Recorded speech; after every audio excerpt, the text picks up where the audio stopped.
have shed innocent blood. What's blood for, if not for shedding? I came for you.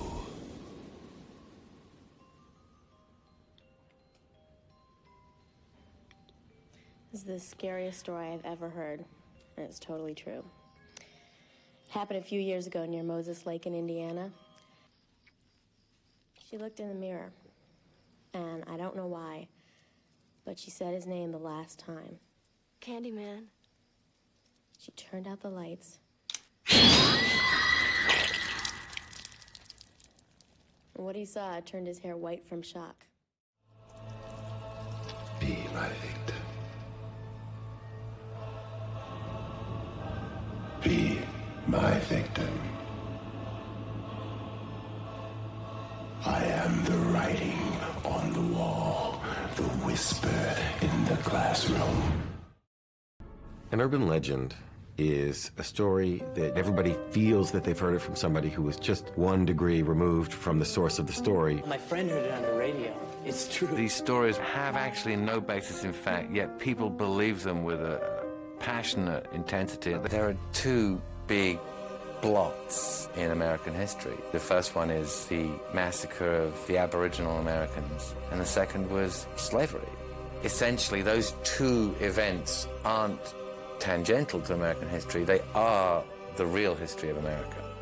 Candyman is born of extreme racism. In a horror movie, the hero is really the villain. The hero is really the villain. The hero is really the villain. In the 1992 Bernard Rose horror film Candyman, affluent University of Chicago anthropology graduate student Helen Lyle investigates urban legends as the focus of her master's thesis. During her research, she learns of the mythic figure of Candyman, a one-armed black man with a hook for a hand who appears to slay his victims when his name is spoken 5 times in front of a mirror.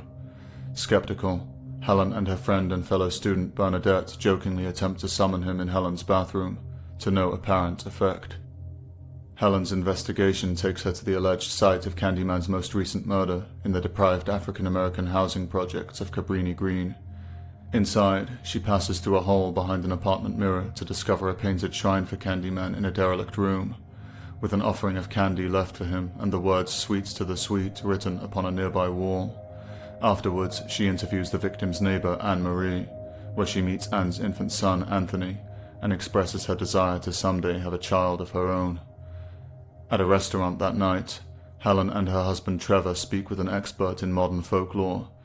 He reveals that the origins of the Candyman myth lie in the story of a 19th century African-American painter who was mutilated and murdered by a white lynch mob in retaliation for impregnating the daughter of a wealthy landowner. After cutting off his right hand, the mob smeared him with honey so that bees from a nearby apiary would sting him to death, then burnt his body on a funeral pyre where Cabrini Green now stands. Investigating another murder, Helen is attacked by a man wielding a hook, but after his arrest learns that her assailant was only a local thug exploiting the Candyman story to terrorize Cabrini Green's residents, seemingly discrediting it. A few days later, however, the real Candyman appears to Helen and tells her that he must shed innocent blood to perpetuate belief in his legend, entreating her to become his willing victim. Falling into a trance, Helen awakens in Anne-Marie's apartment covered in blood. In the next room, she finds Anne-Marie's pet dog decapitated and Anthony missing from his crib before police arrive to charge her with the crime. After Trevor posts her bail, Helen looks over the slides from Cabrini Green to discover that Candyman was standing behind her when one of the photographs was taken.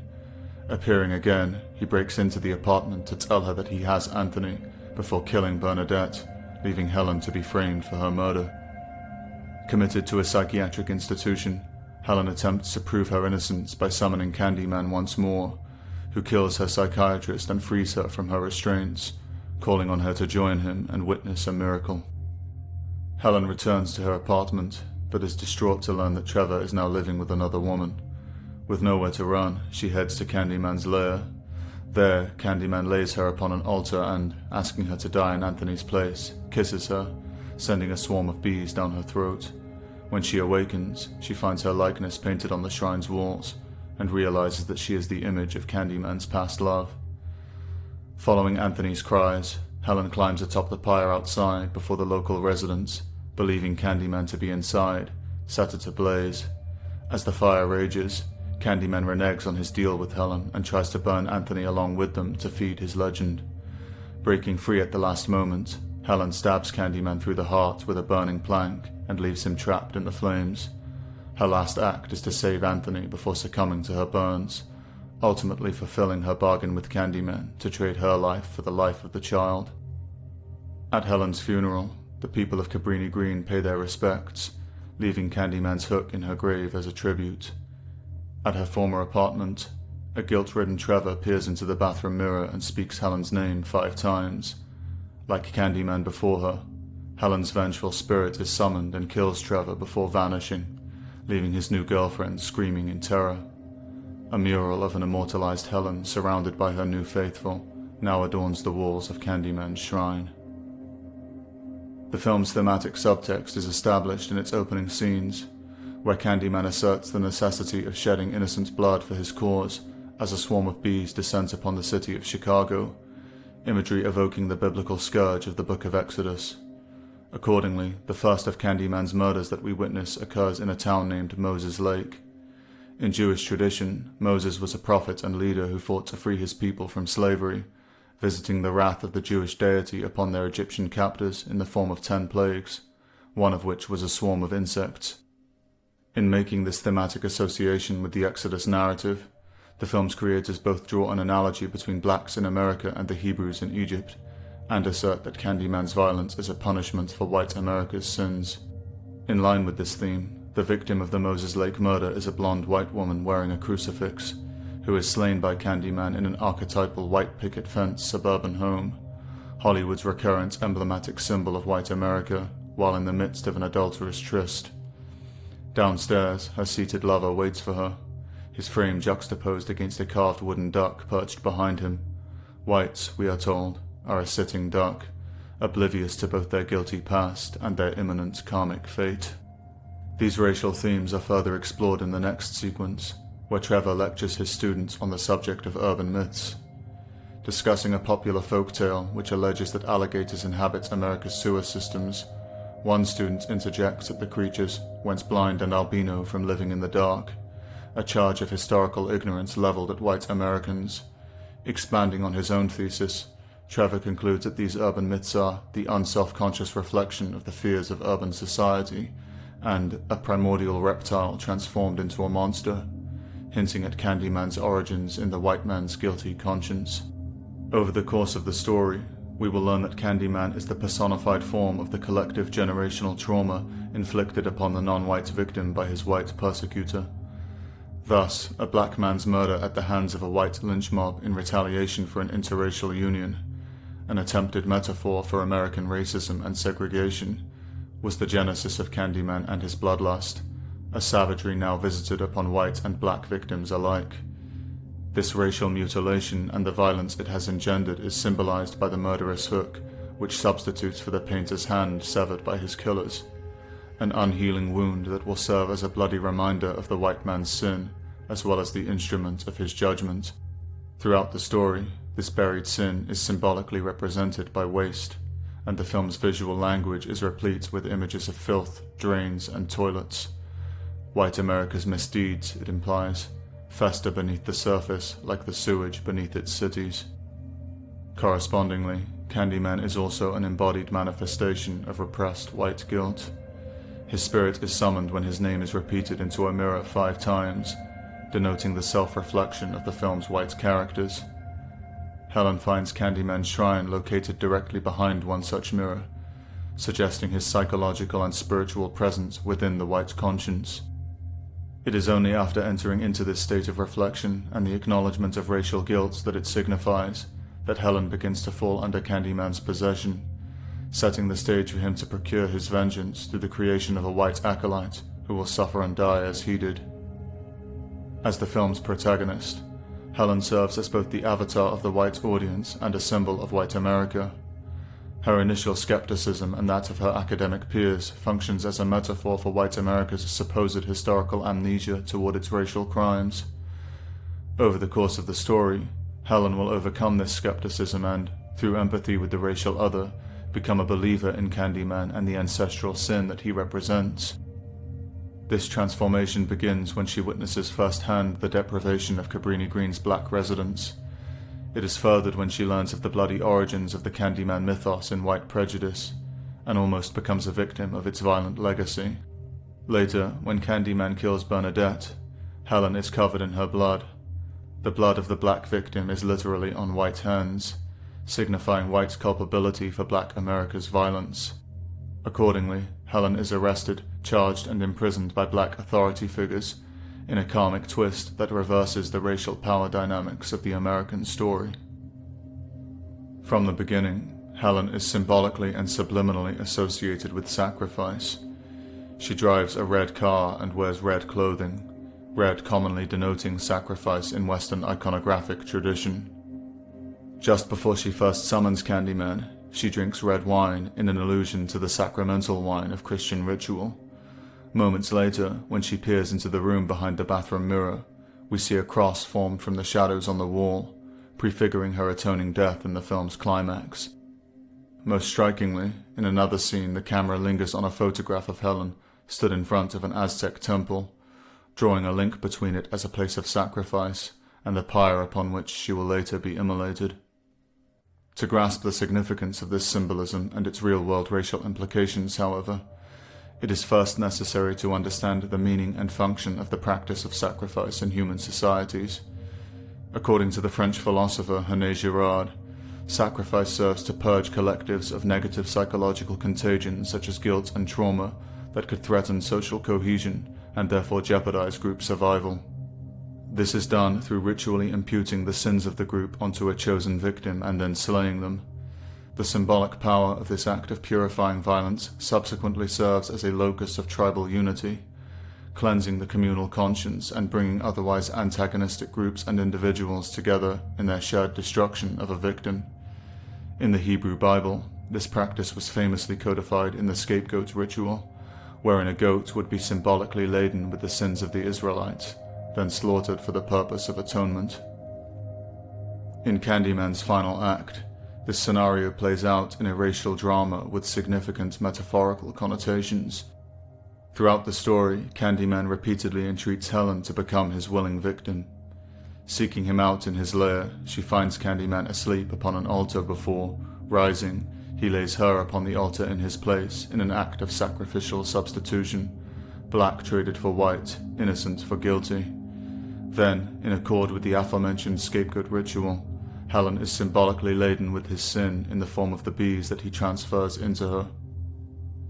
Now made into a sacrificial vessel, Helen is burnt alive by the gathered residents of Cabrini Green, the white woman's life exchanged for the life of a black child, and Candyman and the generational trauma he embodies seemingly exercised through her death in a salvific racial inversion of his violent genesis. Here, Black America is healed and its future secured through the immolation of white America, symbolized through the ritual destruction of a white victim. We learn, however, that Candyman's quest for racial vengeance will live on through his now immortalized white acolyte. At her funeral, the residents of Cabrini Green place his hook into Helen's grave, denoting the transferal of Candyman's violence from their world onto Helen and into her white world. Accordingly, when she kills Trevor in the film's final scenes, his body is seen inside a bathtub, subliminally framing the murder of the white man as an act of cleansing. The redemptive nature of this anti-white violence is further signified when, immediately after, we see a mural patterned after the iconography of Christian saints, depicting Helen's heavenly apotheosis. White self-annihilation, it asserts, is the heroic path to salvation. This, then, is the intended meaning of Candyman. America was built upon white racial prejudice and violence. The legacy of its bloody history emerges in its non-white victims in the form of hereditary trauma, crime, and deprivation, and in its white perpetrators as racial guilt. In order to atone for their sins and restore the moral order, whites must submit to the vengeance of their victims and be sacrificed. This redemptive racial martyrdom will win them immortality through myth in the memory of the racial other whom has served as their executioner. Whites are the sweets to the sweet, the honey to be eaten in a new Eucharistic offering, symbolized in microcosm when Helen is framed inside Candyman's gaping mouth, a visual representation of the sacrificial devouring of the white race by the non-white races. This is a fate that whites desire and which they invite through invoking their judge's name. Candyman is both a commentary on the civilizational trajectory of the modern West and a form of predictive programming. In short, it is part of the program to induce ethnic Europeans to consent to the role of racial sacrificial scapegoat. For the survival of any tribal unit, it is necessary to privilege the interests of the in-group over and above those of the out-group. All successful cultures have therefore operated in accord with protectionist racial principles. Consequently, every people must by necessity leave a trail of others as victims in their wake. Irrespective of claims to the contrary, the Western world's history of what is now termed racism is not unique, as racial tribalism has been and continues to be the global rule. Historically, tribal and national myths have served the vital function of sanctioning this necessary prejudice, while arresting feelings of sympathy or guilt for its victims that might risk corrupting the collective spirit. Such feelings can constitute, without any exaggeration, a total existential threat to a people, as they can lead to sympathetic alignments with its enemies and their grievances.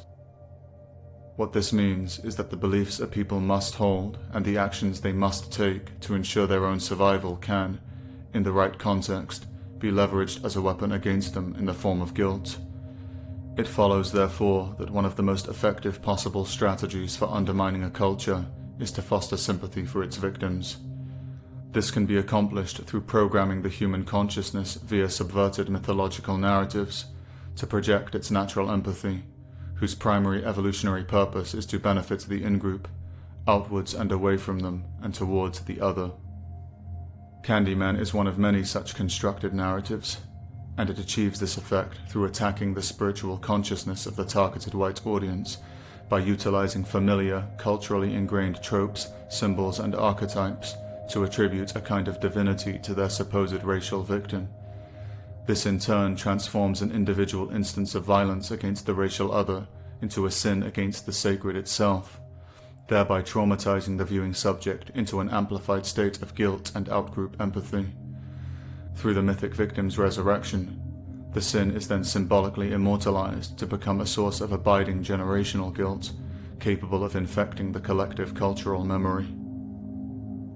Historical guilt is an especially potent weapon because it can be used to attack a people on a collective psychological level for a past that can never be changed and that, being hidden from view by the passage of time, can be distorted and falsified by those who hold the reins of cultural power.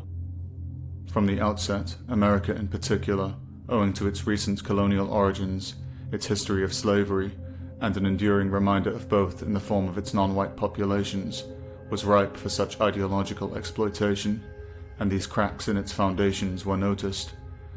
The prevailing Christian morality, naturally given to identification with victims, was leveraged to deepen feelings of guilt and to foster a desire for atonement in the white majority. Simultaneously, victim groups were mobilized and weaponized against them through the cultivation of grievance narratives that preyed on pre-existing resentments.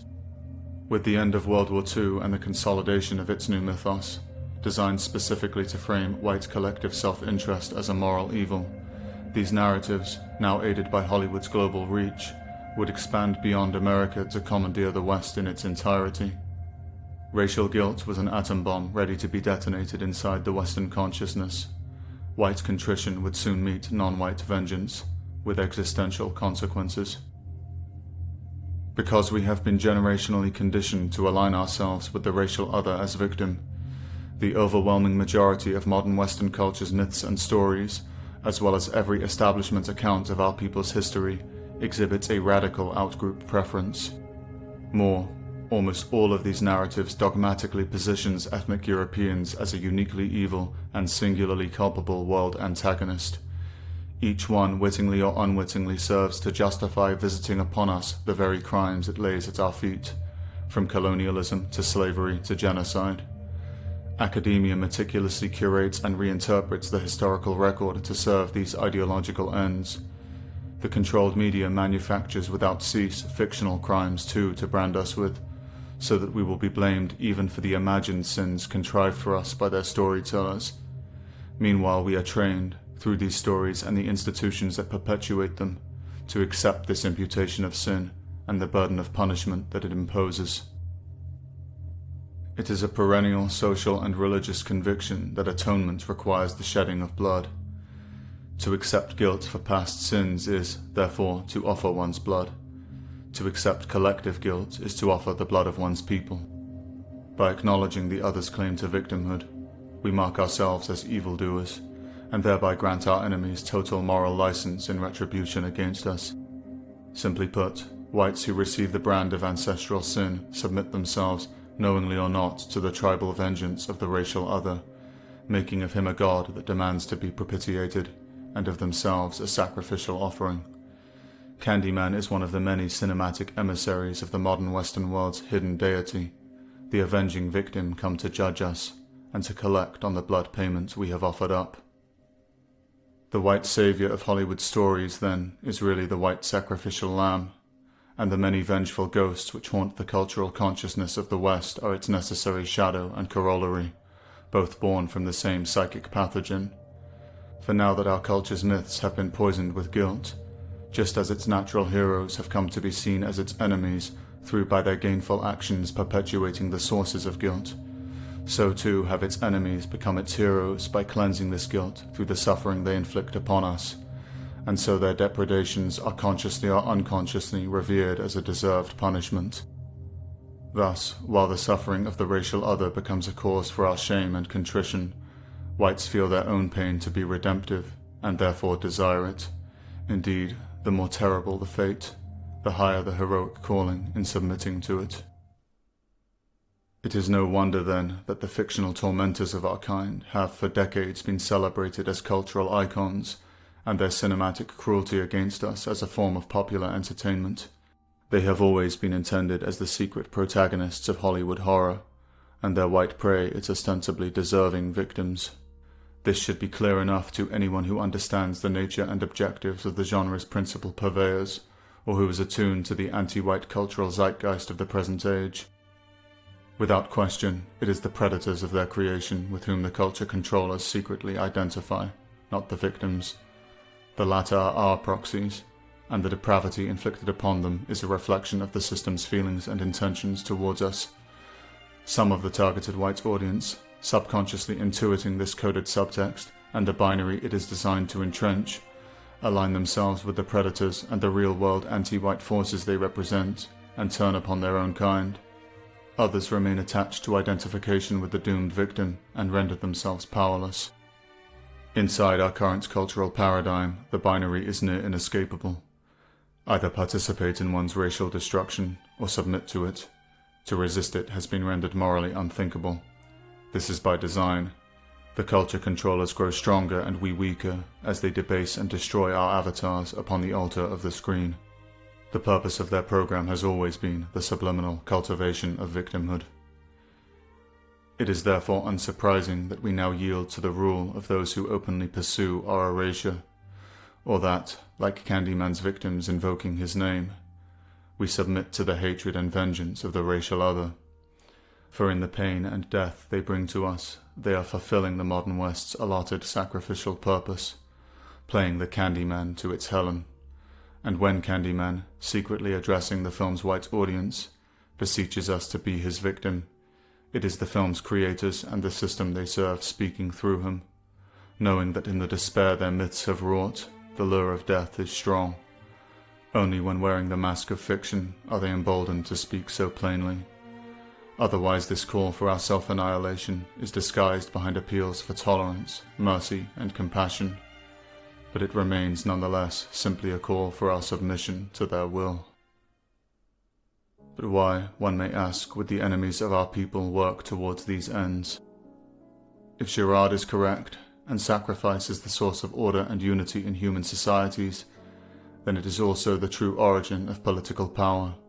By making of ethnic Europeans a global scapegoat, The culture controllers perceive the possibility of bringing the disparate peoples of the world together in our destruction, and thereby obtaining global control.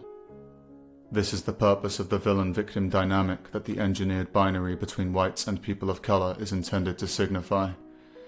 It is the impetus behind the mass mobilization of the Third World as immigrants into Western lands. It is why these interlopers have been systematically empowered by the controlled institutions, while our hands and tongues are tied. And it is why whites alone are subjected to the forced imposition of an ideology hostile to their very biological existence.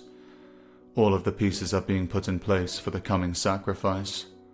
World redemption through our erasure is the unifying global meta-narrative, and the true religion of our time. And this brings us once more to Candyman's opening scenes and their biblical implications. The origins of Western man's displacement as protagonist from his own story, and therefore his identification with the racial other over his own kind, lie deep within our religious past. For if an alien people and their struggle is taken to be the central drama even of our history, we must necessarily be relegated to the role of servant or a villain in measure of whether we assist or oppose them. Either way, inside their story, our people's only end is as a ladder for their apotheosis. The sacrificial role presently assigned to us is the only possible endpoint of our mythological subjugation and the loss of spiritual sovereignty it entails. Induced racial guilt has simply been the means of bringing our narrative arc to its completion. It was inevitable that one day our conditioned self-sacrificing impulses would come to define our relationship with all racial outsiders. We now live for the benefit of others, our lands, our wealth, and our lives, theirs for the taking, and they are more than willing to reap the spoils. They cry out as victims only so they can make victims of us. Candyman calls himself the writing on the wall, the whisper in the classroom. These words denote the myths that, through their power to manifest as reality the will of their creators, are the true source of worldly power and the guiding hand of history. The ghosts that haunt our culture's conscience possess us only through our belief in the stories that our enemies tell. For as long as we live within their creative world, these ghosts can never be exorcised, and so the guilt will never abate, and everything will be tainted by its touch. The Western world is not uniquely guilty, only uniquely willing in its moral conceit to carry the cross of guilt. We so bind ourselves because our conscience has made us fear the heights to which we can rise, for knowledge of the suffering that our triumph may inflict. If this fear cannot be overcome, we have no future. To play the white saviour is a thankless fate.